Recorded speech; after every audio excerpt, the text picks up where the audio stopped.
নমস্কার কৃষ্ণপ্রেমী শ্রোতাগণ, আপনারা শ্রী নারায়ণের ইচ্ছায় সবাই খুব সুস্থ আছেন। আজকে আমি আপনাদের শ্রীমদ্ ভাগবতের নবম স্কন্ধের দ্বিতীয় অধ্যায় থেকে পিশত্র প্রভৃতি মনুর 5 পুত্রের বংশ বিবরণ শ্রীমদ্ ভাগবত থেকে পড়ে শোনাব। আপনারা মন দিয়ে শুনুন এবং ভগবত চিন্তায় বিলীন হয়ে থাকুন।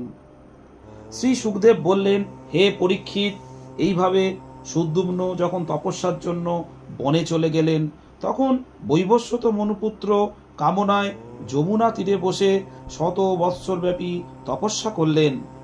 তারপর তিনি অপত্য লাভের জন্য সর্বশক্তিমান ভগবান শ্রীহরির আরাধনা করলেন। তার ফলে তার আত্মতুল্য 10টি পুত্র লাভ হয়। 10 জনের মধ্যে ইক্ষ্বাকু জ্যেষ্ঠ ছিলেন। সেই 10 জনের মধ্যে একজনের নাম ছিল পিশত্র।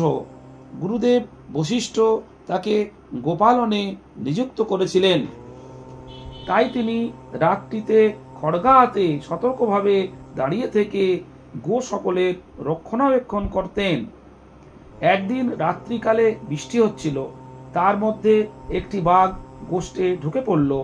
শুয়ে থাকা গো সকল ভয়ে লাফিয়ে উঠে ইতস্তত ছোটাছুটি করতে লাগলো।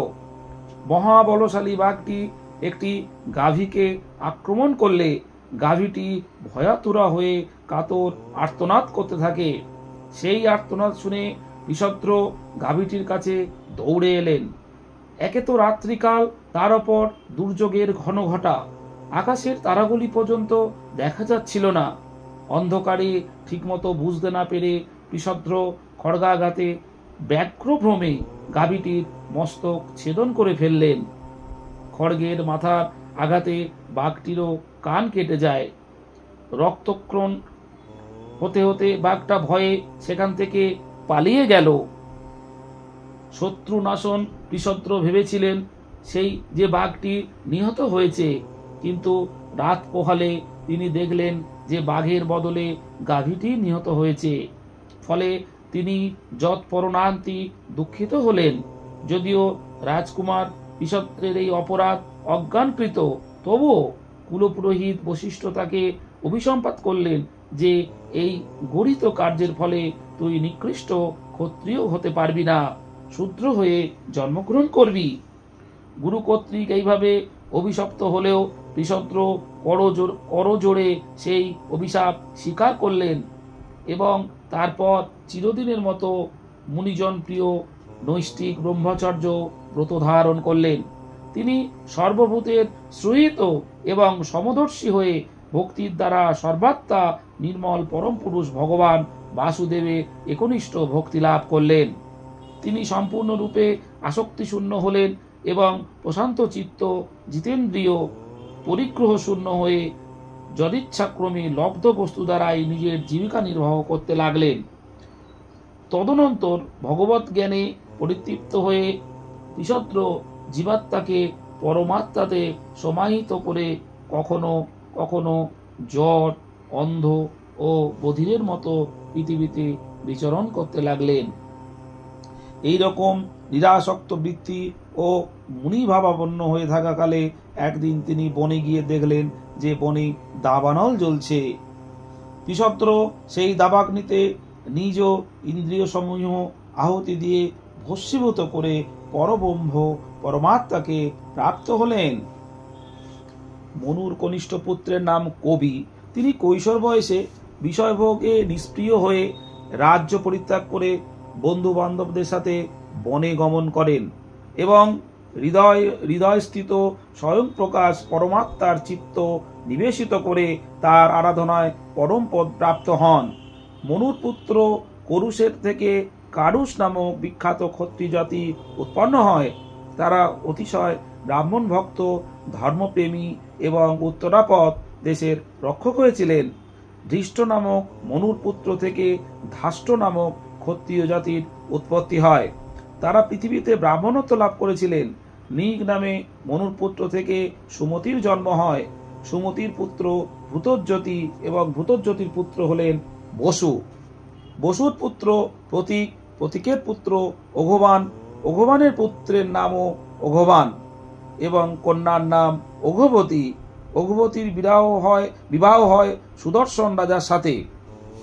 মনুপুত্র নরিশ্বন্ত থেকে চিত্রসেন, চিত্রসেনের পুত্র রক্ষ, রক্ষের পুত্র মীড়বান, মীড়বানের পুত্র কুর্চ এবং কুর্চের পুত্র ইন্দ্রসেন, ইন্দ্রসেনের পুত্র বিতিহোত্র, তার পুত্র সত্যশ্রবা, সত্যশ্রবার পুত্র উরুশ্রবা, আর উরুশ্রবার পুত্র হলেন দেবদত্ত। দেবদত্তের পুত্রের নাম অগ্নিবেশ্য, যিনি স্বয়ং অগ্নিদেব ছিলেন।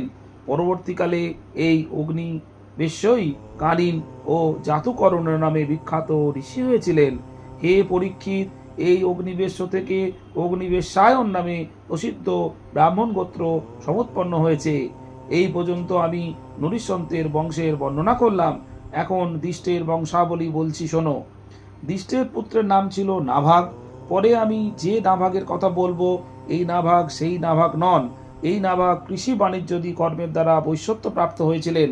তার পুত্র ভলন্দন, ভলন্দনের পুত্র বৎসপ্রীতি, বৎসপ্রীতির পুত্র প্রাংশু, আর প্রাংশুর পুত্র প্রমতি, প্রমতির পুত্র খনিত্র, খনিত্রের পুত্র চাক্ষুষ, আর চাক্ষুষের পুত্র বিবিংশতি, বিবিংশতির পুত্র রম্ভ, আর রম্ভের পুত্র খনিনেত্র।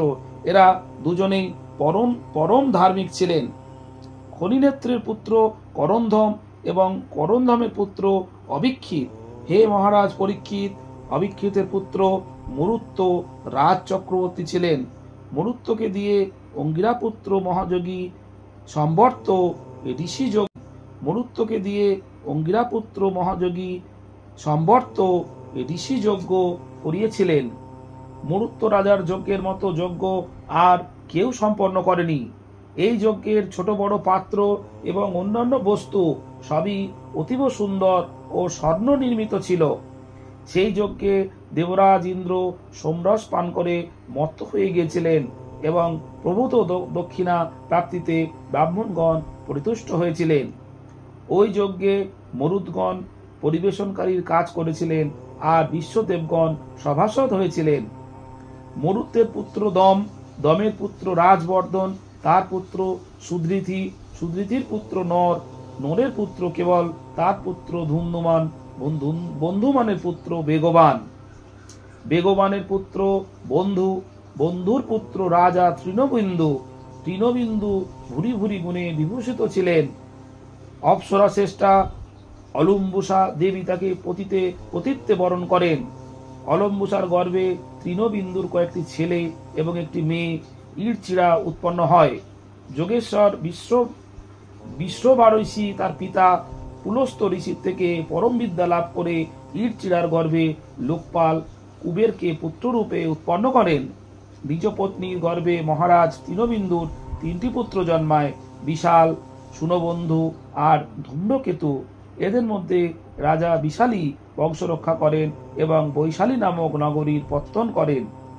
বিশালের পুত্র হেমচন্দ্র, তার পুত্র ধূম্রাক্ষ, ধূম্রাক্ষের পুত্র সংযম এবং সংযমের 2 পুত্র কিশাস্য ও দেবজ। কিশাস্যের পুত্রর নাম সোমদত্ত। তিনি বহু অশ্বমেধ যজ্ঞের দ্বারা যজ্ঞেশ্বর পরম পুরুষের আরাধনা করে যজ্ঞেশ্বরগণের লভ্য অতি উত্তম গতি প্রাপ্ত হয়েছিলেন। সোমদত্তের পুত্র সুমতি, সুমতির পুত্র জন্মেজয়, এরা সকলে রাজা তৃণবিন্দুর কীর্তিবর্ধনকারী বিশাল বংশীয় নৃপতি ছিলেন। হে শ্রোতাগণ, হে শ্রীহরির ভজনাকারীগণ, মন দিয়ে ভাগবত কথা শুনুন।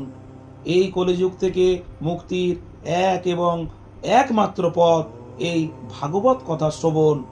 আপনাদের প্রতিনিয়ত এই ভাগবত কথায় উপস্থিত থেকে আপনাদের প্রতিদিন শ্রবণ করতে হবে। নমস্কার, ভালো থাকবেন, সুস্থ থাকবেন।